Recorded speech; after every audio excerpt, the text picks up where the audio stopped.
Most people think cities fail because something dramatic happens. A crash, a disaster, a sudden collapse. That's not how cities actually fall apart.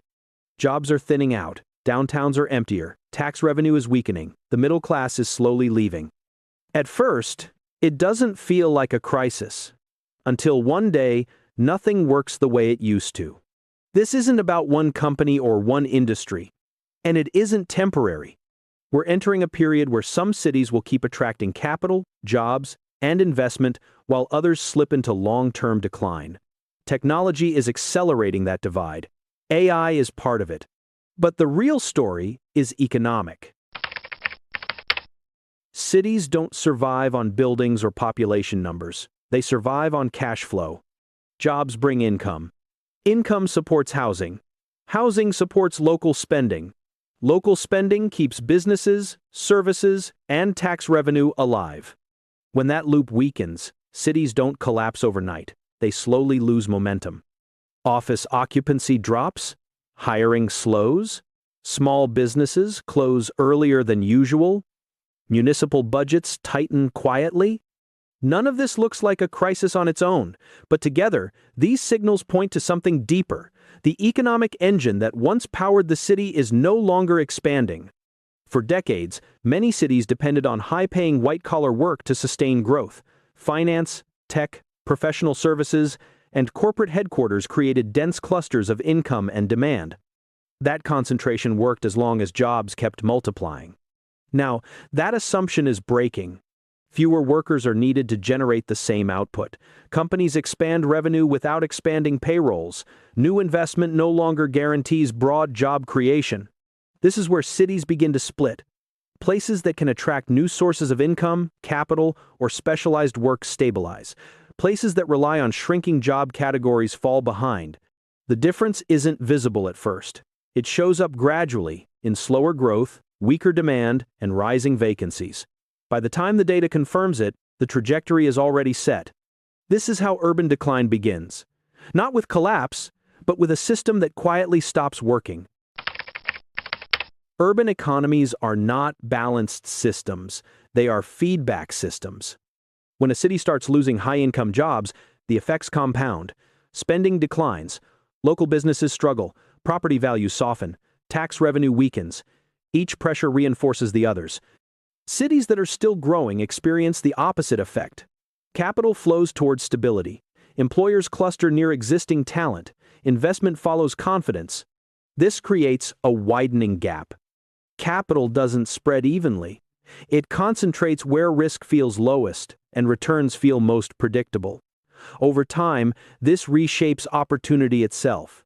Graduates move towards cities with stronger job signals. Companies relocate teams to places with deeper labor pools. Developers build where demand still exists. Cities that fall behind are left competing for a shrinking base. This is why recovery becomes harder each year. Once commercial districts empty out, replacing them is expensive. Once skilled workers leave, attracting them back is difficult. Once municipal budgets tighten, services decline. These aren't short-term cycles, they are structural shifts. Historically, cities could offset decline by creating new layers of work, new offices, new administrative roles, new services. But when productivity rises without proportional job growth, that buffer disappears. Growth no longer guarantees employment. Employment no longer guarantees local stability. The result is a quiet sorting process. Some cities accumulate resilience.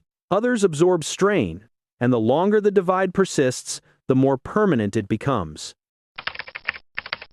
The divide between cities is no longer about ambition or branding, it's about structure. Cities that hold up under pressure share a few traits. Economic diversity. Their income comes from multiple sources: public sector employment, healthcare, education, logistics, diversified private industry. When one sector slows, the city doesn't immediately lose its footing. Local economic anchors. Hospitals, universities, research institutions, and infrastructure-heavy industries anchor spending locally. Their economic activity can't be fully centralized or outsourced. This creates stability, even when growth slows. Affordable middle-class housing. Cities that hollow out often do so because workers leave first. Once housing becomes unaffordable or job security fades, families move on. Cities that retain a broad base of residents keep their consumer economy intact longer. Adaptive institutions. Resilient cities have local governments that prioritize basic services over rapid expansion, labor markets that adapt without relying on speculative growth, and planning decisions that assume cycles, not perpetual booms. Vulnerable cities share the opposite traits. They rely heavily on a narrow set of high-income jobs. They depend on continuous inflows of capital to sustain property values. And their budgets assume growth will always outrun risk. When that assumption breaks, adjustment becomes painful. Resilient cities aren't immune, they just absorb shocks differently. They bend instead of breaking. They slow instead of collapsing. Over time, that difference determines which cities stabilize and which ones quietly lose their economic gravity. The most exposed cities aren't necessarily small or poor. In many cases, they're large, wealthy, and recently successful. Their risk comes from concentration. When a city relies heavily on a narrow set of high-income roles, it becomes fragile.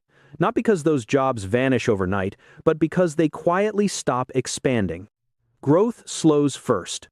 Hiring freezes next. Then consolidation begins. At the same time, these cities often carry high fixed costs. Commercial real estate priced for peak demand. Municipal budgets built around continuous revenue growth. Public services calibrated for an expanding tax base. When income growth stalls, the math stops working.